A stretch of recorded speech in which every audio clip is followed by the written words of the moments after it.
From Death Valley all the way up to Notre Dame Stadium. It's going to be a very physical game. The Clemson Tigers are ready. That we have to dominate. For the Fighting Irish. I know we got a battle coming ahead, a tall task coming ahead of us. We take you inside preparations for one of Clemson's biggest games this year. It's really a dream to play in South Bend. And now, a WYFF News 4 sports special, Showdown in South Bend. Good evening from South Bend, where a little more than 24 hours from now, the Clemson Tigers take aim at Notre Dame under the watchful eyes of Touchdown Jesus, just their third game ever inside the hallowed and historic Notre Dame Stadium. That's Julia Morris. I'm Mark Whiteman, and this is Showdown in South Bend. Mark, before this season started, this was probably a game a lot of people had circled on their calendars as a potential top 10 matchup, but Notre Dame struggled to start the season before finally finding their footing. Yeah, Clemson has been consistent all season long, from Labor Day night until Saturday night, when they will face the Fighting Irish, where they hope to take a lead from the iconic sign in the Notre Dame locker room and play like a champion. Tucked away in South Bend, a nearly 200-year-old university, rich in religion, ringed with football. Its tapestry is its tradition. Rudy and Rockney, the Golden Dome, and the Golden Domers. They've packed a lot into this campus, a little less than 1,300 acres large. There are sights to see, but this is no sightseeing tour. It's a business trip for the Tigers. 2 years ago, of course, the Tigers played here in Notre Dame Stadium, a socially distanced stadium that night. So this is the real deal this time around for a team this year, Julia, that has met the moment all season long. Yeah, Clemson's overcome a lot of obstacles and adversity, but they are 8-0 for the 9th time in program history, and they are very much in the hunt for a college football playoff appearance after missing out on the playoffs last year. Clemson ranked 4th in the first college football playoff rankings of the season, but Tigers head coach Dabo Swinney said this week those rankings mean nothing unless the Tigers can get the job done. Yeah, unlike their last trip here, Clemson anticipating a charged-up, full-capacity crowd Saturday night, embracing what promises to be an electric atmosphere. We know everywhere we go, we're going to get everybody's best shot. We're going to get everybody's best fan support. You name it. It kind of comes with being at Clemson, and I think as a competitor, you love that. And then you have places like Notre Dame, right? Like, that's iconic. And I mean, we've won there one time since 1979. Now, I know we've only played there once, but still, I mean, you know, it's not like you get to go to a place like Notre Dame every year. And I think, you know, the history of Notre Dame, the brand of Notre Dame, it speaks for itself. Clemson rested, returning from their bye week, the healthiest they have been in a long time, according to Dabo. And Swinney, of course, will be back on the sidelines here in South Bend, just like he was in 2020. But for Notre Dame, they will have a new head coach in this game. Former head coach Brian Kelly shocked a lot of the college football world this past offseason when he took the job at LSU, and Marcus Freeman is now the Fighting Irish's head coach. Under Freeman's first season, Notre Dame struggling a little bit to start the year. They were ranked 5th in the AP preseason top 25 poll, but opened the season with back-to-back losses to Ohio State and Marshall. But since then, this team has really found a rhythm. They've won 5 of their last 6, and they're coming off an impressive win over Syracuse in their last game. The offense topped 40 points for the 3rd time this season, and their defense set the tone with a pick 6 on the first play of the game. Freeman said this team's confidence is continuing to grow. What I've learned in these 8 games is that it's never as you plan. Right, is that you have those bumps in the road that you have to kind of figure out and really learn as a leader. Okay, this is what you thought you should do. Now, how do you adjust? Would a win versus Clemson help me build confidence in the things we do? Absolutely. You know, that's what victories do. Notre Dame has won 26 straight regular season games against ACC opponents. The last regular season Irish lost to an ACC team, well, that was in 2017 at Miami. So Notre Dame, again, finding momentum at the right time. And Mark, November is their lucky month, if you will. Yeah. They've won 16 straight in November, including that win over Clemson in 2020. And the Tigers were the top-ranked team in the country at that time. Yeah, but Clemson didn't have Trevor Lawrence that night. He had missed his second consecutive game after testing positive for COVID-19. So the Tigers turned the reins over to a then freshman quarterback by the name of DJ Uiagalelei. And simply put, he was outstanding on that night here in South Bend, throwing for 439 yards in that game, scored 3 touchdowns in what was ultimately a losing effort in double overtime. The Tigers' togetherness and resolve prompted Dabo Swinney to say after the game he had never been more proud of a team. It was an unbelievable college football game that we came out on the short side of it. I love my guys, and I am so appreciative of their effort and their heart and their fight. And that win was Notre Dame's first over Clemson in more than 4 decades. The Fighting Irish won the first ever meeting between the two schools back in 1977. Clemson won in South Bend 2 years later, but the last 4 games have come in the last 7 years. The Tigers have won 3 of 4 this century, including 2 postseason blowouts, 30-3 in the Cotton Bowl back in 2018 and 34-10 in the 2020 ACC championship game. All right, we are just getting started. Still to come on our special here tonight. We took a walking tour of Notre Dame's campus with the insider himself, former sports information director of the Tigers, Tim Beret, a 2-time grad of Notre Dame. Plus, my exclusive interview with Clemson quarterback DJ Uiagalelei. That's straight ahead in our Showdown in South Bend.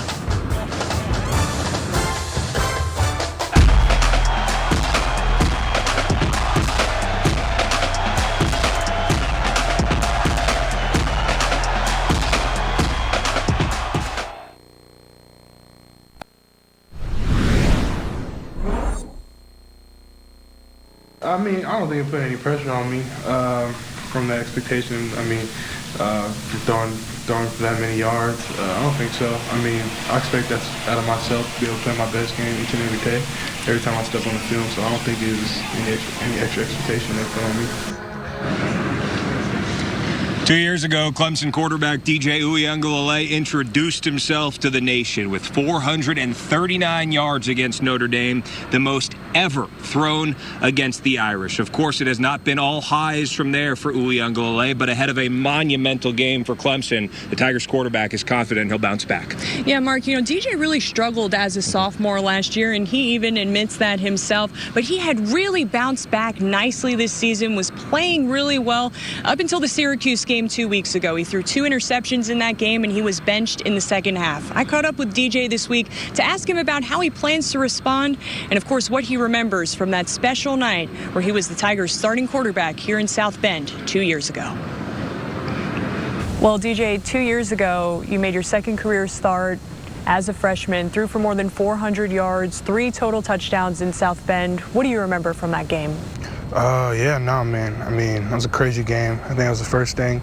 It was just a real moment for me to be able to go out there and start against Notre Dame. My second start, it was a crazy game.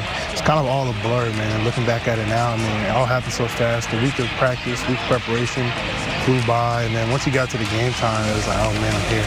And like by the first snap, I mean, I knew I was playing the game. So it was a real moment to be able to go out there and play well. I mean, a lot of things I remember is taking the loss, but hopefully this week, coming in this week, this will be a different outcome going up through this week. But man, it was just a real moment for me to go out there, have my family there, my mom, my dad, my brother there, and a lot of my family members there at the game. So it was really cool. After the Syracuse game, Cade Klubnik said that this was still your team, and he knew that you had been looking forward to playing in South Bend ever since everything that happened 2 years ago. And you mentioned it, you know, taking the loss. How much have you been looking forward to going back there this weekend? Yeah, no, I mean, I've definitely been looking forward to be able to go up there in Notre Dame. I mean, it's just a real place to be able to play in that stadium, and I'm excited to be able to have a full capacity this week. 2 years ago with COVID, it wasn't able to pack out, so I'm excited to see a full stadium this year. And I mean, it's gonna be exciting, man. Notre Dame is a great football team. Have a great defense.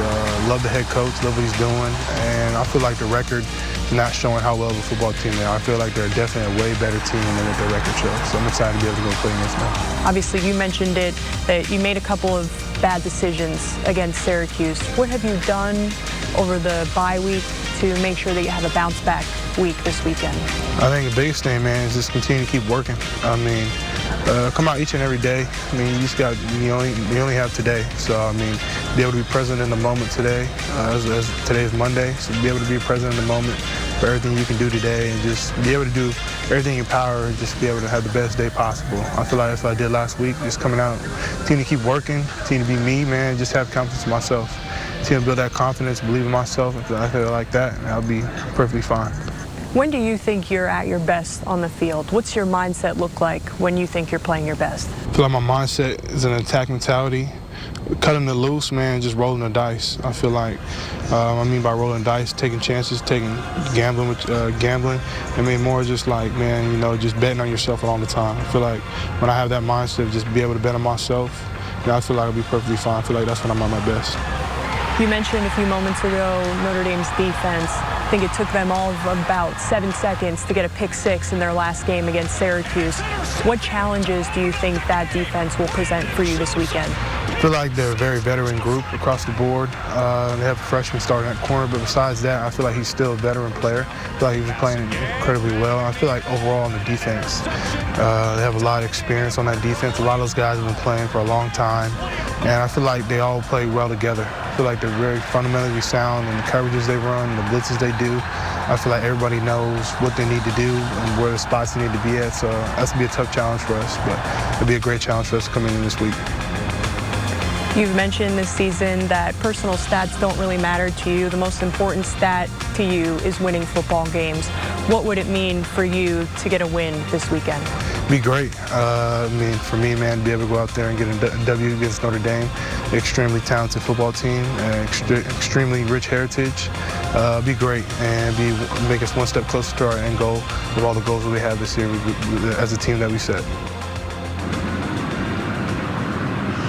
Mark, when speaking with DJ, his maturity, the way he is as a leader for this team really stands out. So I'm really looking forward to seeing how he responds in tomorrow's game. Yeah, and there's a reason his teammates love him, love playing for him. He's accountable. He's even-keeled. He never blames anyone else. He always points the finger at himself. Those are just a few of the reasons why the Tigers are expecting DJ to get back to the way he's played most of the season tomorrow night.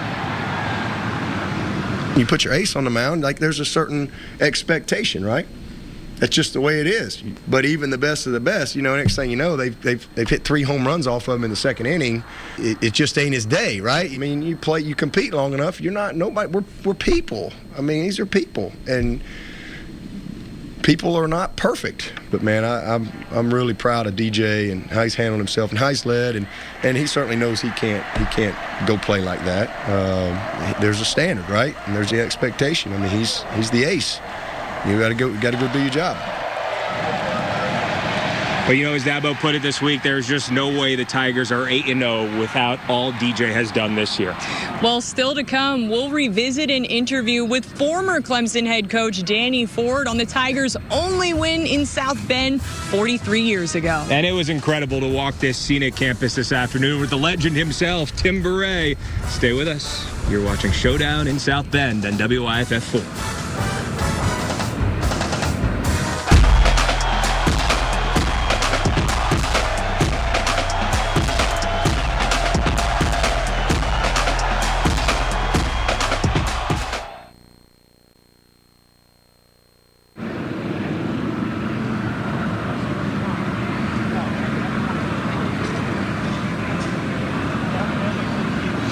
All right, welcome back to Showdown in South Bend. Alongside Julia Morris, I'm Mark Whiteman.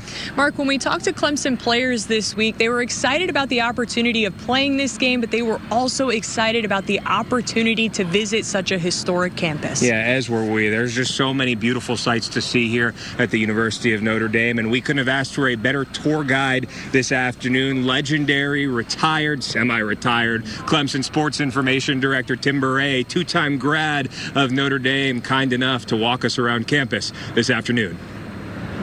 Well, Tim, I would venture to say there is no one who knows more about the ties between Clemson and Notre Dame than you, sir, and this is a wonderful place to start with Moose Krause. Yeah, Moose Krause and Frank Howard were friends because of their relationship as both athletic directors. People forget Frank Howard was also the athletic director when he was the head football coach. So they became friends, and, you know, Frank Howard was big on playing good non-conference opponents. Clemson played at Southern Cal, would play Alabama 66 through 69, and so at the convention, the athletic convention, every year Frank Howard would badger Moose Krause about getting a home-and-home series. Well, finally, in 1970, Moose Krause comes to the convention, and on a piece of paper, he's got two dates, one in November 1977 and one in November 1999. He said, Frank, if you can make these work out, we'll play. And so that's how the series began between Notre Dame and Clemson, was the relationship between Moose Krause and Frank Howard. And really, Moose was kind of the Frank Howard of Notre Dame, in that they were both kind of legendary, bigger-than-life figures. And another interesting tie is that there's only been 5 athletes who have been All-Americans in football and basketball in Division I history, and 2 of the 5 are Moose Krause and Banks McFadden. Go Irish, baby! Go Tigers! So already campus is getting pretty busy. Seen a lot of orange already. We've already seen a number of people who have recognized you. You are a local legend here, but there is no legend greater, I believe, on this campus than Touchdown Jesus at the Hesburgh Library. Right, the Hesburgh Library, named after Father Theodore Hesburgh, who was Notre Dame's most celebrated president. He was a president from 1952 to 1987. Brought a lot of growth and improvement in the athletic department, but especially the educational side of Notre Dame. And one of the things that he was most proud of was the construction of this 14-floor library that was built in 1963, and they added this mural, which is, from a sports standpoint, referred to as Touchdown Jesus, because it perfectly aligns with the end zones and the uprights of the stadium. Now, Father, though, got the idea for the mural from a church he visited in Mexico in 1955. And so they decided to add that. He wanted to have something distinctive for the facility, and it was just known as the Notre Dame Library until 1987, when he retired, and it was named in his honor. So this is what you see right when you drive onto campus. Your eyes are drawn immediately to it. It's the main building and the gorgeous Golden Dome.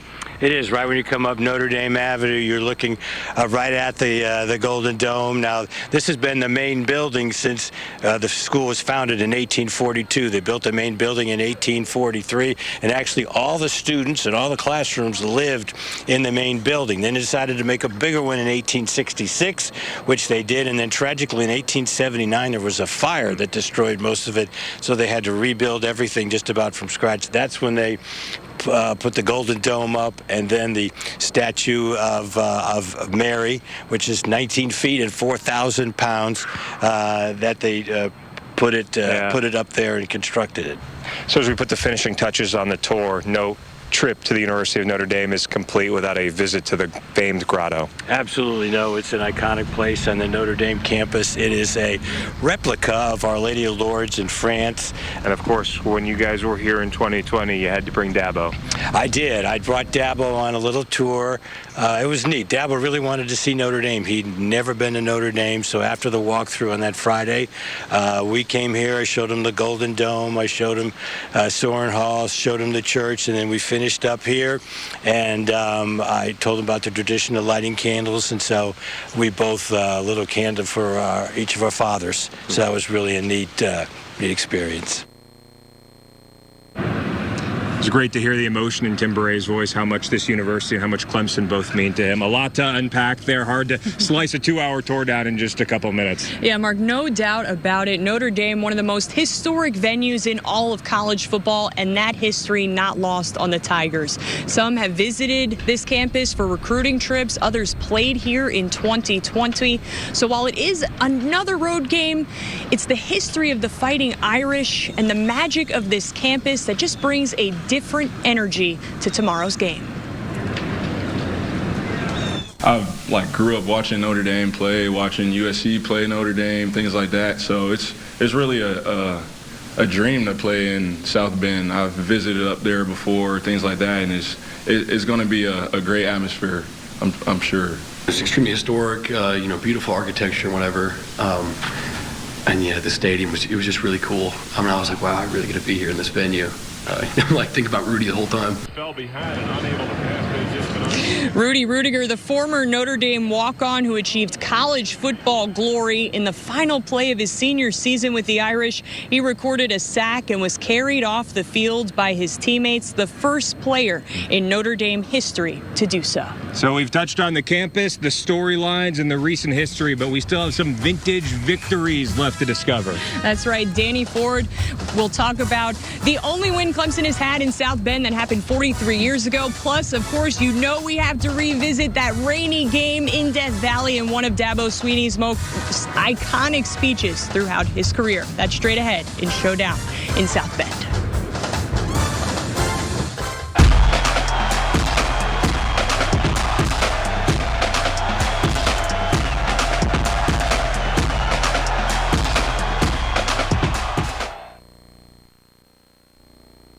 What I told them tonight was, listen, we give you scholarships, we give you, stipends and meals and a place to live. We give you nice uniforms. I can't give you guts, and I can't give you heart. And tonight, hey, it was BYOG, bring your own guts. Such an iconic moment after Clemson's win over Notre Dame on a rainy day in Death Valley in 2015. Yeah, Dabo Swinney will try and join Danny Ford as the only Clemson coaches to ever win in South Bend tomorrow night. Back in 1979, the Tigers trailed 10-0 at halftime, but they leaned on the rushing attack, scored 16 unanswered in the second half. Billy Lott scored the only rushing touchdown of the game. Chris Dosey, it was his claim to fame. He really made the touchdown possible because they had an extra fella over there, extra man, that we couldn't account for it, but we were going to make a first down. But he ended up running over one guy and then kept running and stumbled into another one or blocked another one or whatever.